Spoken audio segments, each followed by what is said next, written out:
Hi friends, welcome to my channel. இன்றைக்கி ரொம்ப சிம்பிளான பன்னீர் கறி ரெசிபி தான் பார்க்க போகிறோம். இப்போ இது எப்படி பண்ணுறதுன்னு பார்க்கலாம். ஃபஸ்ட்டு அதுக்கு நான் ஒரு 400 கிராம் பன்னீர் எடுத்திருக்கேன்.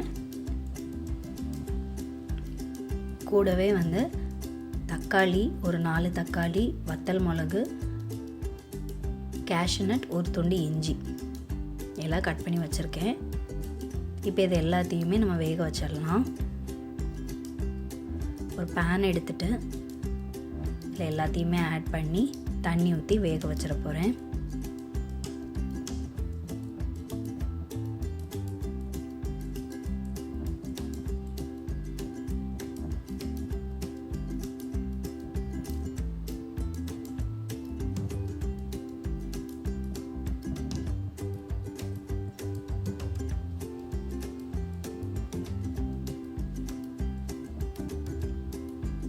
கவர் பண்ணி குக் பண்ணிடலாம்.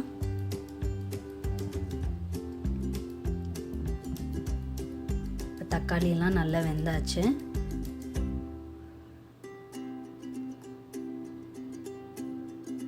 இப்போ நம்ம இதை சுவிட்ச் ஆஃப் பண்ணிவிட்டு ஆற விட்டுடலாம்.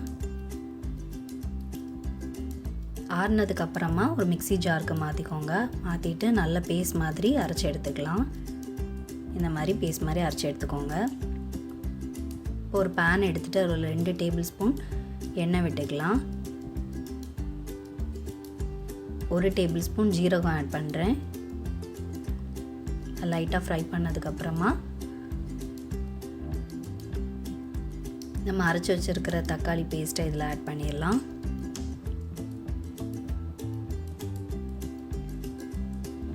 உங்களுக்கு கிரேவிக்கு தக்கன இதுக்கு கூட தண்ணி ஆட் பண்ணிக்கோங்க.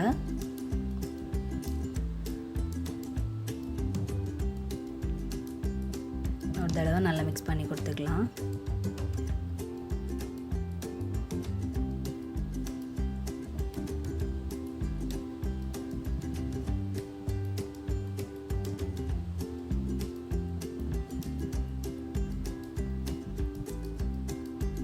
நல்லா கொதிச்சதுக்கு அப்புறமா தேவைக்கு உப்பு ஆட் பண்ணிக்கோங்க.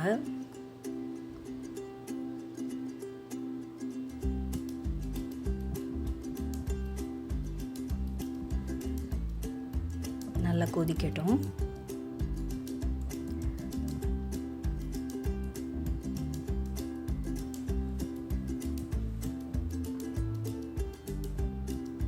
நல்லா கொதிச்சு வரும்போது ஒரு டீஸ்பூன் போல் கரம் மசாலா ஆட் பண்ணிக்கலாம்.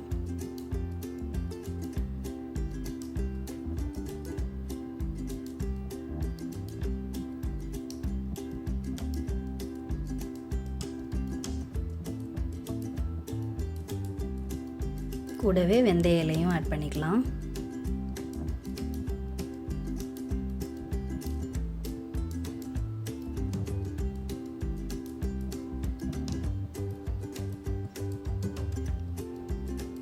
நல்லா ஒரு தடவை மிக்ஸ் பண்ணி கொடுத்துட்டு திரும்பவும் நல்லா கொதிக்க வைக்கலாம்.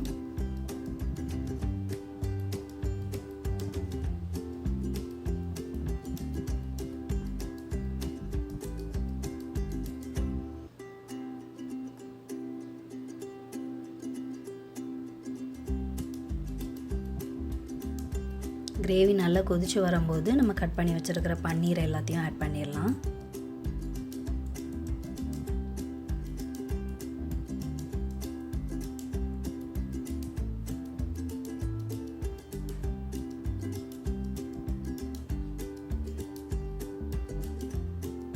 ஆட் பண்ணிவிட்டு நல்லா மிக்ஸ் பண்ணி கொடுத்துக்கலாம்.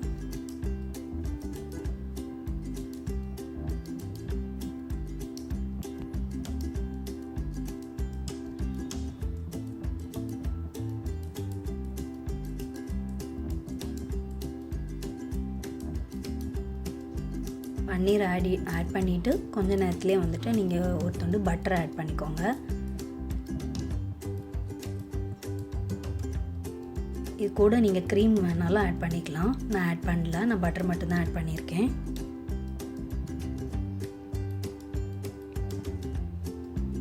இப்போ இது நல்லா கொதிச்சு வந்ததும் நம்ம சுவிட்ச் ஆஃப் பண்ணிடலாம்.